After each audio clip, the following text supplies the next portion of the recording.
On November 18, 1883, at precisely noon, the clocks in every railroad station across the United States were reset. Not gradually, not voluntarily, in the way that social changes usually propagate through a population that has been persuaded of their merit. Simultaneously, by order, at a specific moment that the railroad companies, acting without any authorization from the federal government, without any act of Congress, without any presidential proclamation, had simply decided would be the moment when time in America changed. In cities across the country, the reaction was not uniformly grateful. In Cincinnati, the city council passed a resolution denouncing the railroad companies for arrogating to themselves the authority to reset the clocks of an American city. The resolution described the change as an act of corporate tyranny, an imposition of private commercial interest on the public experience of time, a realm that no private company had any business regulating. In Bangor, Maine, local newspapers published editorials accusing the railroads of tampering with God's time, the natural rhythm of the sun, whose position in the sky had defined noon for every human civilization since the beginning of recorded history. In Washington, D.C., the Naval Observatory, the official keeper of American time, refused to change its clocks. For several years after November 18, 1883, the observatory maintained its own local time, distinct from the railroad time that the rest of Washington was using, as a formal institutional statement that the government of the United States had not authorized what the railroads had done. The railroads had not asked for authorization. They had simply decided that the existing system, which had allowed every city in the United States to set its own noon based on its own local solar position, producing a patchwork of over 300 distinct local times across a country the railroads were stitching together with steel, was killing people, and that the people who were being killed could not continue to be the price of local clock autonomy. Before this story is over, you will understand how the decision to divide the world into time zones, one of the most complete reorganizations of how human beings experience the passage of time ever accomplished, was made not by a government, not by a scientific body, not by an international treaty, but by a railroad scheduling problem that had been producing train wrecks for 30 years. And how the resistance to it, from city councils and naval observatories and newspaper editors and ordinary citizens who experienced the change as a theft of their natural relationship with the sun, was not merely the provincial stubbornness that history has usually treated it as. It was a genuine, coherent, philosophically serious objection to the proposition that the convenience of industrial commerce should determine what time it is. To understand why standard time was necessary, you have to understand what time was before it. And what time was, for the entirety of human history before the railroad, was local. Specifically, locally solar. Noon was when the sun was at its highest point in the sky, above your specific location on the Earth's surface. That moment differed from the noon of a city to your east by 4 minutes for every degree of longitude, because the Earth rotates 15 degrees per hour, 1 degree every 4 minutes, and the sun reaches its highest point above each meridian in strict longitudinal sequence as the Earth turns. Boston's noon was approximately 12 minutes earlier than New York's noon. New York's noon was approximately 9 minutes earlier than Philadelphia's noon. Chicago's noon was approximately 11 minutes later than Detroit's noon. These differences were not problems in a world where human movement was limited to the speed of a horse. A traveler moving from Boston to New York took several days. The 12-minute difference in local time between the two cities was irrelevant to anyone making that journey. The time it took to travel between the cities was so large relative to the time difference that the difference was simply absorbed into the traveler's adjustment to local conditions. Every city had its own clock. Every clock was set by the local jeweler or clockmaker who observed the sun and maintained the official local time. If you were in Boston, you used Boston time. If you traveled to New York, you used New York time. The difference between them was a curiosity, not a problem. The railroad made it a problem. And it made it a problem not gradually, not over decades of slow accumulation, but almost immediately, because the railroad did something to human movement that nothing in the previous history of transportation had done. It made the journey shorter than the difference. A train from Boston to New York in 1850 took approximately 5 hours. The time difference between the two cities was 12 minutes. A traveler on that train was moving through time zones faster than any previous traveler had moved, arriving in a place whose local time was measurably, practically different from the local time they had departed. This was inconvenient for travelers. It was lethal for railroad operations. The specific way that local time killed railroad passengers is important to understand, because it is not immediately obvious why a 12-minute difference in local time between two cities should produce train wrecks. The answer is the schedule.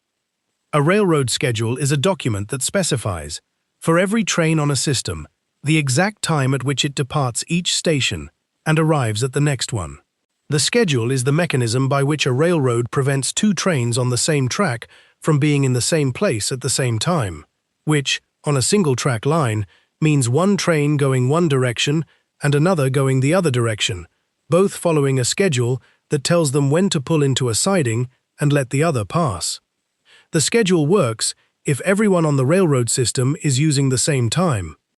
If the schedule says, Train A departs eastward from Buffalo at 12 o'clock, and Train B departs westward from Albany at 12, and the two trains are on the same single-track line, the schedule has been constructed so that they arrive at the designated passing point at a time when one is safely in the siding while the other passes.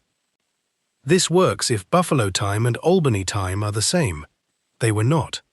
Buffalo time was approximately 17 minutes behind Albany time.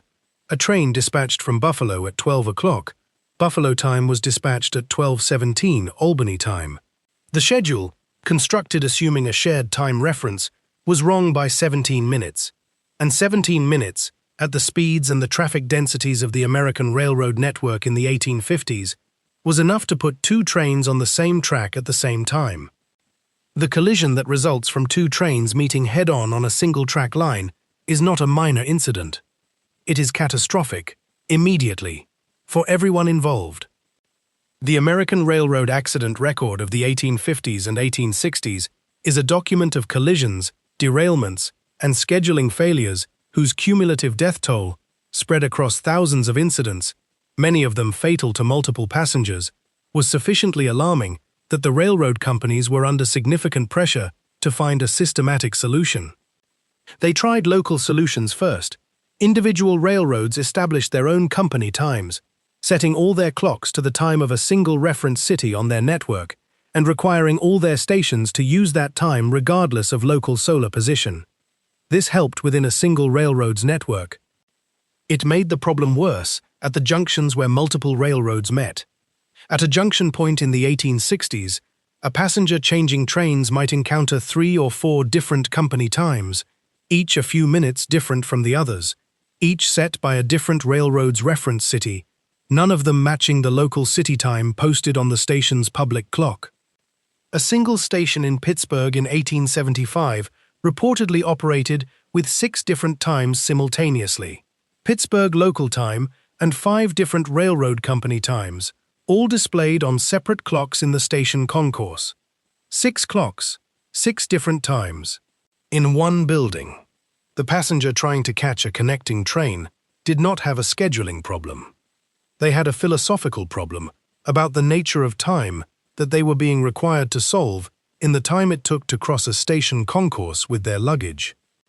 The man who solved it was not a railroad executive, not a government official, and not an American. He was a Canadian railway engineer named Sandford Fleming, and he approached the problem of local time not as a scheduling inconvenience, but as a fundamental error in how human civilization had been keeping time.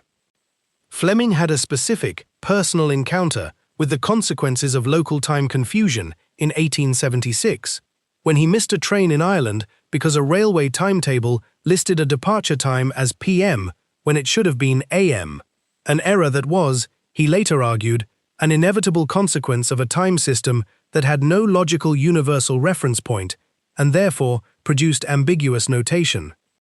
The missed train in Ireland, sent Fleming down a decade of thinking and correspondence that produced, in 1879, a proposal for worldwide standard time, the division of the Earth into 24 time zones of 15 degrees of longitude each, synchronized to a single universal reference meridian, with every clock within a zone set to the same time regardless of local solar position. The zones would differ from each other by exactly 1 hour, clean, simple, mathematically regular, derived from the Earth's actual rotation rate of 15 degrees per hour. And the reference meridian, the 0 point from which all time zones would be calculated, would be fixed, by international agreement, at a specific longitude that became the subject of the most heated cartographic and political dispute of the late 19th century. The dispute was between Greenwich and Paris. The Greenwich meridian, the line of 0 longitude passing through the Royal Observatory in Greenwich, England, had been in use as a navigation reference point by British ships since the late 17th century. British navigational charts used Greenwich as their prime meridian. Most of the world's shipping, by the late 19th century, used British navigational charts, and the country whose charts most ships used got to put its observatory at the center of the world. France was aware of this. France had its own prime meridian, running through the Paris Observatory, a reference point used on French charts and by French navigators, and considered by French scientists and government officials to be at least as legitimate a claim to the center of the world as Greenwich. The International Meridian Conference of 1884, convened in Washington, D.C., to settle the question, was, beneath its scientific surface, a straightforward exercise in geopolitical power. 25 nations attended. They voted on the prime meridian. Greenwich won, 22 votes to 1, with France and Brazil abstaining. France abstained because France was not prepared to vote against Paris and was not prepared to vote for Greenwich. For the next 27 years, French maps maintained the Paris meridian as their reference. France did not officially adopt the Greenwich meridian until 1911. When it did, the French government did not describe the change as adopting the Greenwich meridian. It described it as adopting Paris mean time, retarded by 9 minutes 21 seconds. This is the most elegant face-saving formulation in the history of international timekeeping. Paris mean time, retarded by 9 minutes and 21 seconds, is, to within the measurement precision of the era, identical to Greenwich mean time. France spent 27 years refusing to say Greenwich, and then said it in the most French way imaginable. The adoption of standard time zones in the United States, the November 18, 1883 event that opened this script, was accomplished not by Fleming's universal proposal, but by the practical emergency of the railroad scheduling crisis. The 4 American time zones, Eastern, Central, Mountain, and Pacific, were not derived from any idealized division of the Earth's longitude. They were drawn by the railroad companies to correspond, approximately, to the natural groupings of their networks, with boundaries placed where they caused the least disruption to existing railroad operations, rather than where the mathematics of 15-degree zones would have placed them. This pragmatic imprecision is why the American time zone boundaries are irregular, why they jog east and west to follow state lines, county boundaries, and railroad route territories rather than the clean meridians that Fleming's proposal envisioned. The zones work. They work because the railroad companies needed them to work and drew them to work for their specific operational needs. They are not tidy. They were not meant to be tidy. They were meant to stop trains from hitting each other. The federal government of the United States did not formally adopt Standard Time until the Standard Time Act of 1918, 35 years after the railroads had imposed it. For 35 years, the railroads ran on Standard Time, while the government technically maintained local solar time as the official time of the United States. In practice, the railroad time won immediately. Businesses, courts, schools, and ordinary citizens adopted railroad time because railroad time was the time that mattered for coordination with anything that moved at railroad speed. The government eventually formalized what commerce had already decided. The human experience of Standard Time's imposition in November 1883 was not, for most people, as abstract as the Cincinnati City Council's resolution made it seem. It was viscerally strange. Noon had always meant one thing and one thing only: the sun at its highest point in the sky, above your specific location. That was what noon meant, not a number on a clock, a position of the sun. The clock was supposed to match the sun. The sun was the authority. The clock was the instrument. Standard Time inverted this relationship. The clock became the authority. The sun became the phenomenon that was no longer quite in sync with the clock. In cities that were west of their zone's central meridian, cities where the sun now reached its highest point after 12 o'clock on the clock, this inversion was particularly jarring. Noon on the clock arrived before the sun reached its peak. The clock said 12. The sky said 11:15. The sky was wrong. Not physically wrong. Astronomically, the sun was exactly where it had always been at that moment. But socially, commercially, operationally wrong, because the grid of coordinated time that now organized every train, every business meeting, every telegraphed communication across the continent had decreed that 12 was 12 regardless of where the sun was. The citizens of Cincinnati, who passed their resolution, were not objecting to an abstraction. They were objecting to a real change in the relationship between their daily experience of time and the physical phenomenon, the sun's position, that had grounded that experience for the entirety of human history. Their objection was philosophically coherent.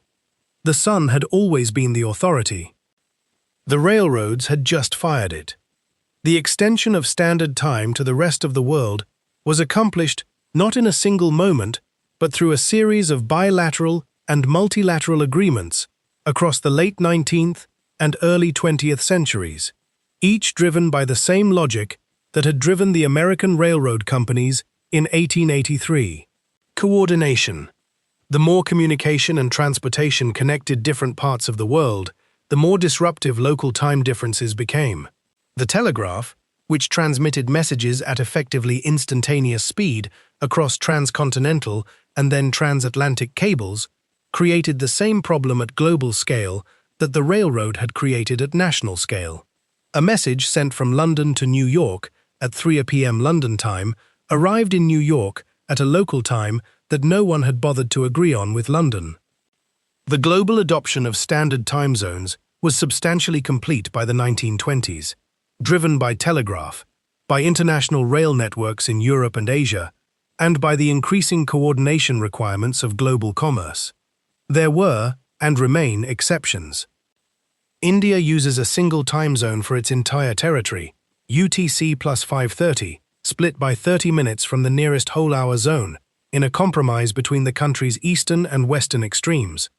China uses a single time zone for its entire territory, UTC plus 8, which means that in the western province of Xinjiang, solar noon occurs at approximately 3 o'clock p.m. by the clock. Nepal uses UTC plus 5:45, a time zone offset by 45 minutes from the nearest whole-hour zone, making it one of the only countries in the world to use a 3/4-hour offset. These exceptions are not administrative oversights. They are political statements, expressions of national unity in India's and China's cases, and in Nepal's case, a deliberate differentiation from neighboring India's time that the Nepalese government maintains, because being exactly 30 minutes different from India is the most economical available signal of temporal sovereignty. Time zones, it turns out, are not purely about coordination. They are also about identity, about who gets to decide what noon means. Daylight saving time is the most universally hated consequence of the standard time system, and it deserves its own paragraph because its origins are as pragmatic and as contested as standard time itself. The concept was proposed independently by several people in the late 19th and early 20th centuries, most famously by William Willett, a British builder who published a pamphlet in 1907 arguing that clocks should be advanced in summer to extend usable daylight hours in the evening. Willett's argument was not primarily about energy saving. The energy-saving rationale came later, during World War I, when Germany adopted daylight saving time in 1916 as a wartime fuel conservation measure, and Britain followed within weeks. The wartime adoption spread the practice across Europe and North America with the specific speed that military emergency produces. After the war, most countries abandoned it. During World War II, most countries re-adopted it. After that war, the patchwork that emerged was so chaotic, different states, different countries, different start and end dates, that the United States, which had no federal standard for daylight saving time between 1945 and 1966, produced a situation in which a 35-mile bus journey from Steubenville, Ohio, to Moundsville, West Virginia, passed through 7 different local times. 7 different times in 35 miles. The Interstate Commerce Commission documented this. The railroads once again were not amused. The Uniform Time Act of 1966 imposed a federal standard for daylight saving time in the United States. The arguments about whether to maintain, modify, or abolish daylight saving time have not been resolved since. They will not be resolved here. Every study of daylight saving time produces approximately one finding that supports it for every finding that argues against it, and the politics of which finding is emphasized depend on whether the person conducting the review prefers light in the morning or light in the evening, which turns out to be one of the most reliably divisive preferences in human nature. The clock on your phone shows the time in your time zone, synchronized automatically via satellite to a reference signal that traces its authority back through a chain of international agreements to the Greenwich Meridian that France spent 27 years refusing to endorse. You have never thought about this. You do not need to think about it. That invisibility, the complete absence of any cognitive friction between you and the knowledge of what time it is, anywhere, at any moment, is the thing that Sanford Fleming and the American railroad companies built when they replaced the sun's position with a network of synchronized clocks. The person who stepped onto a train in Pittsburgh in 1875 and faced 6 different clocks in the station concourse could not have imagined it. 6 clocks, 6 times, 1 building, and now 1 clock, 1 time, every building. The Cincinnati City Council was right that the railroads had changed something fundamental about the human relationship with time. They were wrong that it was worth fighting. Because the world the railroads were building, the world of instantaneous communication, of freight crossing continents in days, of schedules that coordinated millions of people across thousands of kilometers, could not have been built in a world of 300 local times. It required everyone to agree on what noon was, not because the sun's position stopped mattering, but because the train was coming at noon, and the train did not care where the sun was. It cared whether the track was clear.